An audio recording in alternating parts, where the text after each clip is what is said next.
Okay, family, y'all better get excited. It's time to get into this book. This is the Thank God I Didn't Quit series in the month of November. We're reading this It Like Serhant, and I love it. Now we're over here in chapter 7, the 4 tenets of work. Ryan has, had some ups and downs. Went to Mexico, had a come to Jesus meeting with his family.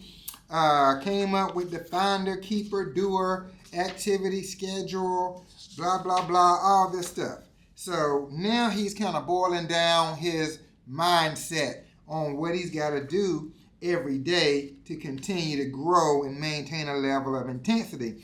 And the first thing he's talking about is work ethic. So listen to this. He talks about when he was living in Boston, him and his dad had him and his brother working for a building and remodeling company in North Andover, Massachusetts. He said lots of people redo their roofs in the summertime. I would carry 80-pound bags of shingles up the ladder with the skin on my shoulders slowly being flayed off by the weight of it. It was hard work. It was exhausting. Then he goes on to say, then they moved to Colorado. His dad had him working as a ranch hand on a 2,400-acre ranch in the mountain. 2,400 acres. That boy, I remember growing up in Halifax County, and depending on what side of the county, you could be driving and when farmers they weren't my family farm, it was the other people's farm. I mean, you would be driving for miles and you see the posts covering and fencing in their yard. I mean, I was just thinking like, oh my God, that is huge. 24-acre ranch. Maybe one day I might be like Yellowstone and get me, Jim, I had y'all come out to Wyoming and see it. 2,400 acres on this, riding around with horses every day like Ralph Lauren. I can see Michelle now with some Gucci sneakers on, riding around on a horse out there. I ain't getting on nobody's horse. Okay, anyway, let's stay focused. 2,400-acre ranch, and he's standing a 12-mile long. The people he was working for, the ranch was so big, the post around the guy's property was 12 miles. Are you serious? That's like from here to the Galleria. God gracious. I love that. He was staying in this guy's property. Now, let me get to the point. He said, the open skies and sheer beauty of it all made up for the fact that manual labor is not fun.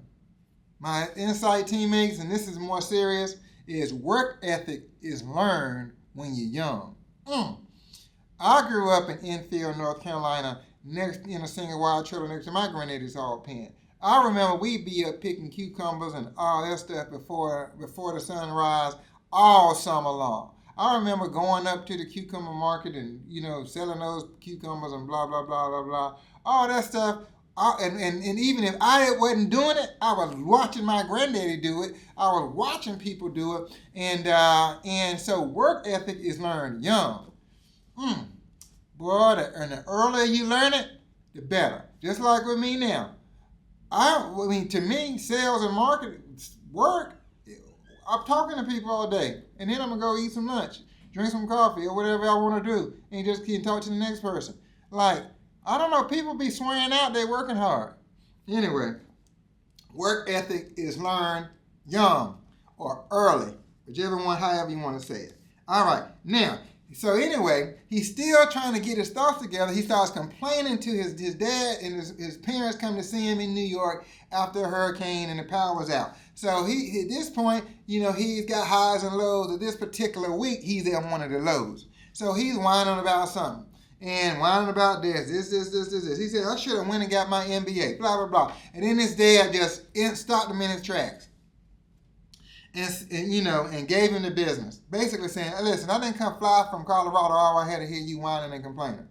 He said, my dad thought it was pointless for me to complain that I didn't have a business degree.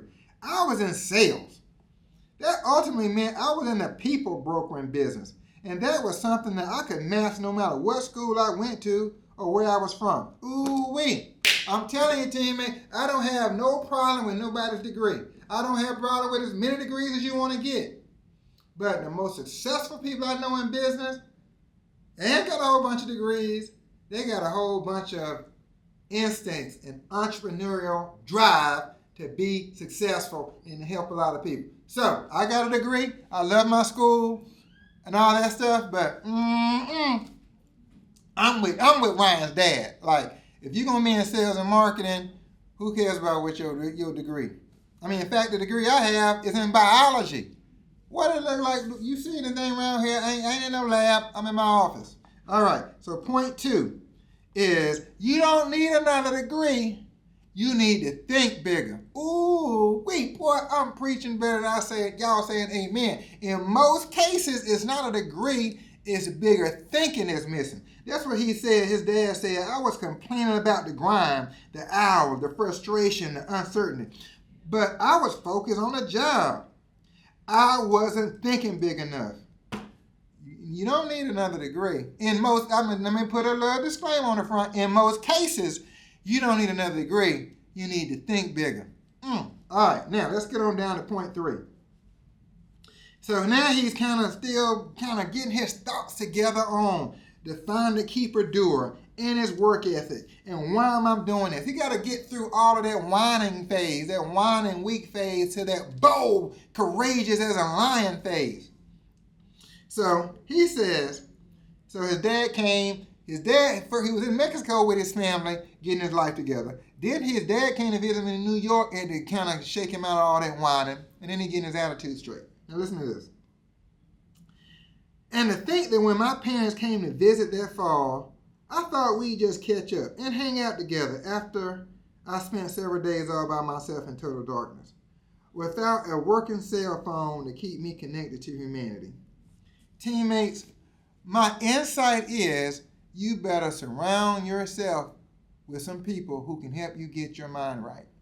Because if you in that stage of whining and weakness and whining, you start whining to the wrong person, they don't encourage you. They bandwagon the whining. Oh my God, they start whining with you. Can I get an amen? If you start whining, the next thing you know, they horror stories worse than yours. They like, ooh, you think your story is bad, listen to mine. You think my story is bad, listen to mine. Then the whining just gets bigger and bigger and bigger, and everybody digress back where they started. You got to be around some people when you start whining, they shake it, they get you to shake it off. Like, hey, that ain't productive. Let's move forward. That ain't what we want to think about. All right, teammates. So, surround yourself with people who won't tolerate your whining. That's insight number 3. All right. I love this, man. I love it. We got a lot of stuff to get done today. I hope you're excited about what's going on in your business and your life. I'm reading this book for me. I promise you I am. I'm searching for my $10 million vision mindset. And hopefully you're getting some out of this too. Love you guys. We'll run this back again tomorrow.